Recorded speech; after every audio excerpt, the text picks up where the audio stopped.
AI ခင်မှာနေထိုင်နေတယ်တင်းတို့အနေနဲ့ဒီ AI ကိုဒါမသိသေးဘူးဆိုရင်တော့အရန်ကိုရှင်းတော့ကြနေပြီเนาะဒါကြောင့်ဒီဗီဒီယိုလေးထဲမှာပြပြသွားမယ် AI ကိုသိရှိကြမယ်ဗီဒီယိုလေးကိုအဆုံးထိကြည့်ရှုလိုက်အောင်ပထမဆုံးအနေနဲ့ပြောပြချင်တဲ့ AI ကတော့ Leonardo AI လည်းဖြစ်ပါတယ်ဒီ AI ကကိုလိုချင်တဲ့ဘယ် image ကိုမဆို create လုပ်ခိုင်းလို့ရတာကြောင့်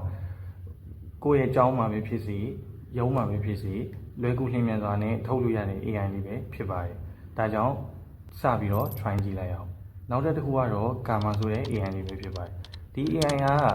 အထူးသဖြင့်ကျောင်းသားတွေအတွက်ပိုပြီးကြီးရွယ်ပါတယ်ဒီ AI ကနေပြီးတော့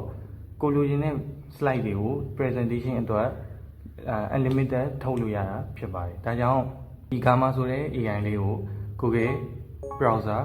စတဲ့နေရာတွေမှာအသုံးပြုလို့ရနိုင်ပါတယ် Play Store မှာလည်းထပ်ပြီးတော့ Gamma ဆိုတဲ့ app ကိုရှာပြီးတော့အသုံးပြုလို့ရပါတယ်နောက်ဆုံးတစ်ခုအနေနဲ့ Photomax ဆိုတဲ့ AI လေးဖြစ်ပါတယ်ဒီ Photomax ဆိုင်ကတော့ကျွန်တော်ကိုယ်တိုင်တုံထားပြီးတော့